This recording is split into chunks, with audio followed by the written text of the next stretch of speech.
الحمد لله رب العالمين الرحمن الرحيم الصلاة والسلام عليك يا سيد الأنبياء والمرسلين أما بعد أعوذ بالله من الشيطان الرجيم بسم الله الرحمن الرحيم معزز سامعین کرام السلام علیکم ورحمۃ اللہ وبرکاتہ۔ معزز دوستو، میرے قریب آؤ مالک خالق کائنات اللہ رب العزت نے نبی کریم صلی اللہ علیہ وآلہ وسلم محمد مصطفیٰ احمد مجتبیٰ صلی اللہ علیہ وآلہ وسلم کے بے شمار عادات اور کمال کا تذکرہ قرآن کریم فرقان حمید میں کیا۔ میرے رب کائنات نے سب سے بڑھ کے حضور کے حسن کا بھی تذکرے کیے، حضور کے چلنے کے بھی تذکرے کیے، مدینہ المنورہ میں چلنے کے، مکہ مکرمہ میں حضور کے ہر ادا کا تذکرہ میرے کریم رب نے قرآن کے اندر ارشاد فرمایا۔ اور جب میرے حضور کے عادات، ان کے اخلاق کی باری آئی تو میرے رب کائنات نے ارشاد فرمایا وَإِنَّكَ لَعَلَىٰ خُلُقٍ عَظِيمٍ، اے میرے محبوب ہم نے تمہیں عظیم اخلاق کا مالک بنایا۔ میرے معزز دوستو، کائنات کے اندر بے شمار چیزوں کو تعمیر کیا جاتا ہے، بے شمار چیزوں کو بنایا جاتا ہے۔ سڑکوں کے بنانے کے بیڑے ہمارے سیاستدان بھی اٹھاتے ہیں، آپ کو روڈز بنا کے دینے کے بیڑے ہمارے سیاستدان اٹھاتے ہیں، پارک بنانا، اسٹیڈیم بنانا، ان کے بیڑے ہمارے سیاستدان اپنے اسٹیجوں پہ کھڑے ہو کے اٹھاتے ہیں۔ ان کو بنانا بہت آسان ہے، اور جو سب سے مشکل ٹاسک تھا، جو سب سے مشکل ترین چیز تھی، اس کا بیڑا میرے کریم آقا امام الانبیاء صلی اللہ علیہ وسلم نے اٹھایا۔ انہوں نے انسانیت کی تعمیر کا بیڑا اٹھایا، انسانیت کو بنانے کا بیڑا اٹھایا۔ انسان کی سب سے بڑی پہچان اس کا اخلاق ہے، اس کا کردار ہے۔ آج اخلاق کو صرف 2 جملوں میں بیان کر دیا جاتا ہے کہ برے اخلاق۔ کوئی پوچھے نہ کوئی کسی سے کہ برا اخلاق کیا ہے جی، اب بولتے بہت برا، میٹھا بولا کرو، پیار سے بولا کرو، نرمی سے اپنے الفاظ کو ادا کیا کرو تو یہ اخلاق بن جائے گا۔ نہیں، انسان میٹھا اور پیار سے تو بندہ اس وقت بھی بولتا ہے جب اس کی ایک ٹریننگ کی جاتی ہے، کسی بھی کام کے لیے، کسی بھی چیز کے لیے جب اس کی ٹریننگ کی جاتی ہے تو وہ میٹھا بولنا شروع کر دیتا ہے۔ ایک دکاندار ہی ہے، جب ہم اس سے کوئی چیز لینے جاتے ہیں، گھنٹوں اس کے ساتھ بحث کرتے ہیں، کوئی چیز لیتے بھی نہیں، لیکن وہ بندہ غصے سے نہیں بولتا۔ بھائی وہ اخلاق نہیں ہے اس کا، وہ اس کی ٹریننگ ہے، اس نے اپنا مال آپ کو بیچنا ہے، بلکہ حتمی حد تک وہ آپ سے ریکویسٹیں کرے گا کہ آپ یہ چیز خرید کے جائیں یہاں سے۔ لیکن کردار کیا ہے؟ کردار یہ ہے کہ آپ بڑے ہیں، قابل ہیں اور نااہل کے ساتھ گزارا کر رہے ہیں۔ آپ بہت امیر ترین ہیں اور کمزوروں اور غریبوں کے ساتھ گزارا کر رہے ہیں۔ آپ بہت طاقتور ہیں لیکن کمزور کی بھی عزت کرتے ہیں، یہ آپ کا اخلاق ہے۔ والدین کے ساتھ آپ کا رویہ کیسا ہے؟ یہ آپ کا اخلاق ہے، یہ آپ کا کردار ہے۔ حضرت علی المرتضیٰ سلام اللہ علیہ سے کسی نے پوچھا یا علی، آپ کی نظر میں سب سے عقل مند انسان کون سا ہے؟ تو میرے علی شیر خدا بولے، فرمایا میری نظر میں عقل مند انسان وہ ہے جو جاہل کے ساتھ گزارا کرنا چاہتا ہے۔ عقل مند انسان کون ہے؟ جو جاہل کے ساتھ گزارا کرنا چاہتا ہے۔ اس دور میں ہم دو چیزیں عام دیکھیں گے، ہر بندہ دوسرے کی جیب کے اندر پیسوں کو زیادہ جانے گا اور اپنے دماغ کے اندر عقل کو بڑھا۔ بھائی ذرا اپنی عقل اور اپنے اخلاق کا، اپنے کردار کا موازنہ کیا کریں۔ کیونکہ انسان کبھی بھی مکمل نہیں ہو سکتا، اس کے اندر کمزوریاں اور ویکنس رہتی ہے، اسے ساری عمر سیکھنا پڑتا ہے، ساری عمر سیکھنا پڑتا ہے۔ میرے نبی پاک صلی اللہ علیہ وسلم کی بارگاہ میں ایک بدو آ گیا۔ حضرت انس بن مالک راوی ہیں، قاضی ایاز رحمۃ اللہ تعالیٰ علیہ اپنی کتاب الشفا میں اس روایت کو نقل فرماتے ہیں۔ اس حدیث مبارکہ کو اس کے راوی ہیں حضرت انس بن مالک رضی اللہ تعالیٰ عنہ، اور آپ فرماتے ہیں کہ حضور کی بارگاہ میں ایک بدو آیا اور حضور کی بارگاہ میں عرض کرنے لگا، یا رسول اللہ،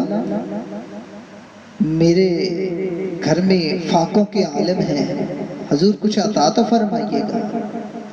اور میرے نبی کریم صلی اللہ علیہ وسلم نے اسے کچھ دیا، خالی نہیں بھیجا، اسے کچھ عطا کیا، اور جسے میرے حضور عطا کریں، واہ، اس کی تو نسلیں بھی سنور جاتی ہیں، اس کے تو آنے والی نسلیں بھی کبھی بھوکی نہیں سوئی ہوں گی، جس کو میرے حضور نے قطرہ بھی عطا کیا ہوگا۔ تو لینے کے بعد وہ بندہ راضی نہیں ہوا، راضی نہیں ہوا، ہونا تو یہ چاہیے تھا نا، تو وہ کہتا، حضور واہ کمال ہو گیا، آپ نے کیا عطا فرمایا ہے۔ نہیں نہیں نہیں، وہ یہ نہیں بولا، میرے حضور کی بارگاہ میں کہنے لگا، حضور میں تو بڑی امید لے کے آپ کے بارگاہ میں آیا تھا۔ نعوذ باللہ نعوذ باللہ۔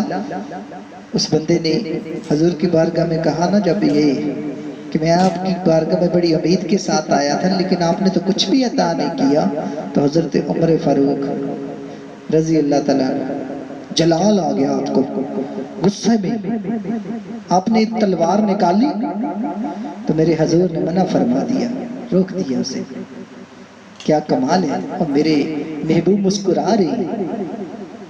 محبوب نے فرمایا، عمر ٹھہرو ذرا، اور اس صحابی کو بازو سے پکڑا اور اپنے ساتھ حجرہ انور میں لے گئے۔ یہاں بات ہے میرے نبی کریم صلی اللہ علیہ وسلم کی۔ حضور حجرہ انور میں لے گئے اور وہاں بیٹھ کے کیا کیا، اسے کھجوریں دی، پھر سرکہ دیا، پھر اسے دودھ کا گلاس پیش کیا۔ میرے حضور نے اسے کھلانے پلانے اور بٹھانے کے بعد میرے حضور نے اسے وہ عطا کیا جو اسے باہر دیا تھا، پھر اس سے دگنا دیا، پھر اس سے زیادہ دیا، پھر اور دیا، پھر اور دیا، اتنا دیا کہ وہ خود بول اٹھا کہ حضور اب بس کر دے، اب تو میری جھولی بھر گئی ہے، اب تو میں لے جا بھی نہیں سکوں گا۔ میرے حضور کی بارگاہ میں عرض کرنے لگا، حضور میں نے آپ سا سخی تو کبھی دیکھا ہی نہیں۔ میرے کریم میرے نبی پاک صلی اللہ علیہ وآلہ وسلم، اور وہ کہنے لگا ہوگا، شاعر نے کیا خوبصورت نقشہ کھینچا ہے، صدا و صدا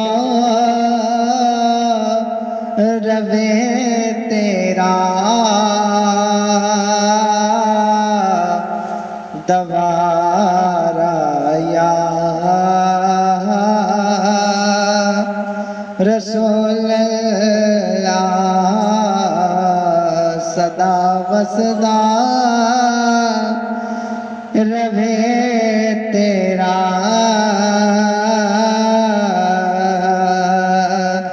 دوارا یا رسول اللہ، او غریباں دا تیرے در تے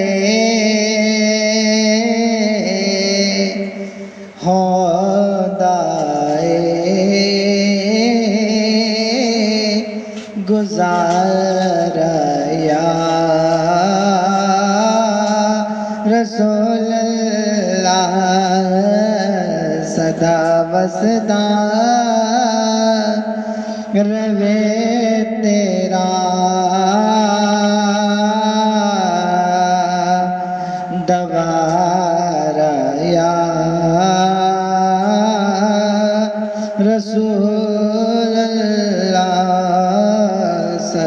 وسدا روے تیرا دوارا یا رسول اللہ۔ میرے محبوب مسکرائے اور کہنے لگے یہ جو تم نے مجھے ابھی ابھی بولا، یہ جو تم نے مجھے ابھی ابھی بولا ہے کہ حضور آپ سا سخی تو میں نے کہیں نہیں دیکھا، کہ یہ باہر میرے صحابہ کے سامنے بھی بولو گے؟ وہ کہنے لگا حضور کیوں نہیں؟ میرے نبی پاک سے کہنے لگے کہ میں یہ آپ کو اس لیے کہہ رہا ہوں، یہ میں تمہیں اس لیے کہہ رہا ہوں کہ جب تو نے میرے صحابہ کے سامنے یہ بولا تھا نا کہ حضور تو کچھ عطا ہی نہیں کیا، حضور تو کچھ دیتے ہی نہیں ہیں، تو ان کے دل ٹوٹ گئے تھے۔ جب میرے محبوب نے فرمایا اب تم ان کے سامنے یہ جا کے بولو گے نا تو میرے حضور نے فرمایا میرے صحابہ کے دل روشن ہو جائیں گے، ان کے دل مطمئن ہو جائیں گے، خوش ہو جائیں گے۔ تو میرے حضور نے اسے لیا ساتھ اور باہر صحابہ کے سامنے لے گئے، اور وہ جا کے وہاں یہ نہیں بولا اس نے کہ حضور بڑے سخی ہیں، وہاں جا کے بولنے لگا، فرمایا او میرے حضور کے پیارے صحابہ، میں نے اتنی تیز آندھی کو چلتے نہیں دیکھا جتنی تیز میرے حضور کی سخاوت چلتی ہے، وما علینا۔